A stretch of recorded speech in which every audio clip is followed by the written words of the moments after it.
Yellow Brick Road, Chapter 18. The first thing I heard was birdsong. Panic seized me. If I didn't get my button gear, I was going to be late for school.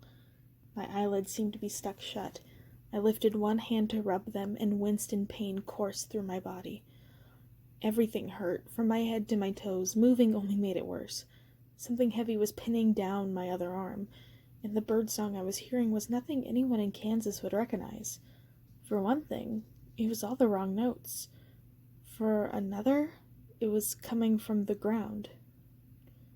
Amy, are you okay? The voice was familiar, rough and low, a boy's voice. Hold still, it said again. I think you might be hurt. The weight on my unmoving arm shifted, and gentle fingers touched my cheek. We might need to get you help. Finally, I opened my eyes. Inches from my face, someone was looking down at me in concern. Someone I recognized. I struggled to remember his name. Knox? I croaked. What happened? Where are we? You did it, Amy, he said. We're back in Oz, outside the Tin Woodman's old palace. I think we landed in the vegetable garden. In spite of myself, I started to laugh. It hurt like hell, but I didn't care. I think I might be pissed at you, I said. I know, he said, and then he kissed me. I couldn't move without pain surging through my body, and I figured Knox was in about the same shape. He just happened to be laying on top of me. He tasted like Oz, like a field of singing, sweet-smelling flowers, or a handful of Lulu sunfruit, wild and clean. His lips were so soft. Everything still hurt, but suddenly I didn't care. I closed my eyes again and lost myself in the sensation of the kiss. He shifted his weight and grunted with pain, and I started to laugh again. After a second, he laughed too. His mouth moved to my neck and then my ear. Amy, he said softly, his voice rough with emotion. I'm not supposed to be doing this, but I knew kisses didn't solve what was wrong with us, but I wanted his lips on mine. I wanted him this close for as long as it lasted. The kiss tasted stolen.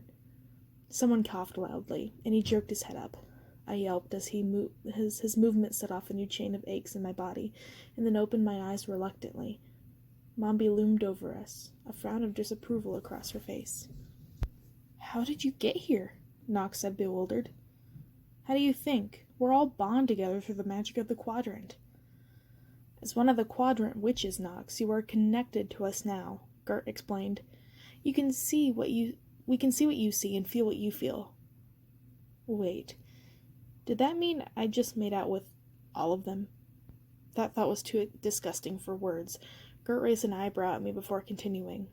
We realized what was happening as soon as you found Dorothy's original shoes, and we were able to piggyback on the magic that pulled you both back to Oz. This was the first place we could think of, so we teleported you here, Glamora added. The palace is abandoned, the Winkies are gone, the Woodman's dead, and it's not likely a place for anyone to look for us. And it won't be long before Dorothy and Glinda figure out where we are. We can't hide forever from their magic.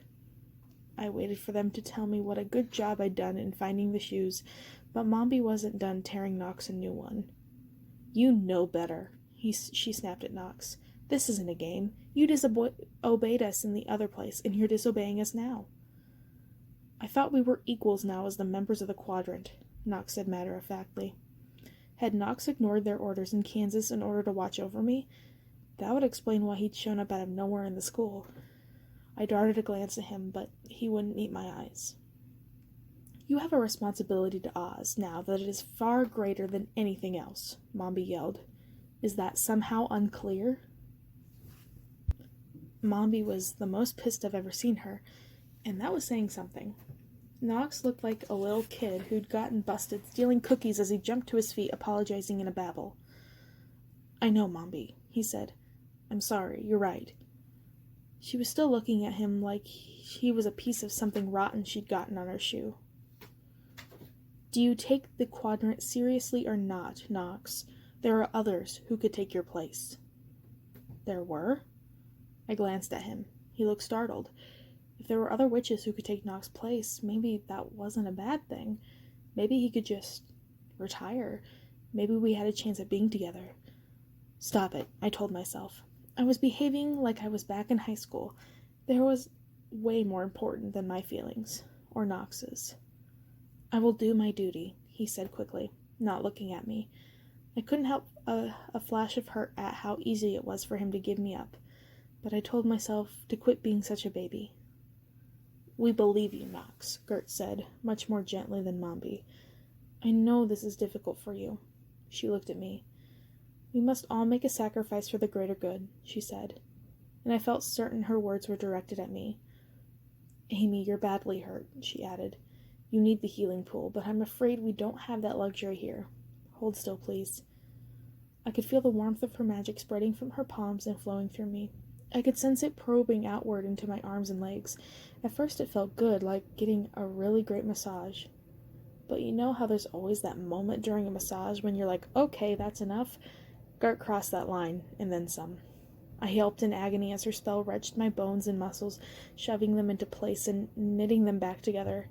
It felt like my entire body was being squeezed through a tiny keyhole. But when I thought I couldn't endure the pain a second longer, it stopped. I wriggled my fingers cautiously and then moved my arms and legs. Gert had done it again. I was still bruised, worn out, a little angry, and a little sad, but I was here, and I was alive. The source of the birdsong chirped again, and I looked down to see the little yellow frog regarding me with bright eyes and trilling merrily. Singing frogs? I said. How did I miss those? The singing frogs of Oz are indigenous to Winkie country, Glamora said. We've got more important things to talk about than frogs, Mombi growled. Knox glanced at my feet, and I followed his gaze to where the silver boots gleamed softly at my feet. The events in the past few days came flooding back. Madison, Dustin, the Gnome King, Dorothy, my mom. Why are we at the Woodman's Palace, I asked. And where's Dorothy? Come on, Mombi said, beckoning. Let's have this conversation inside.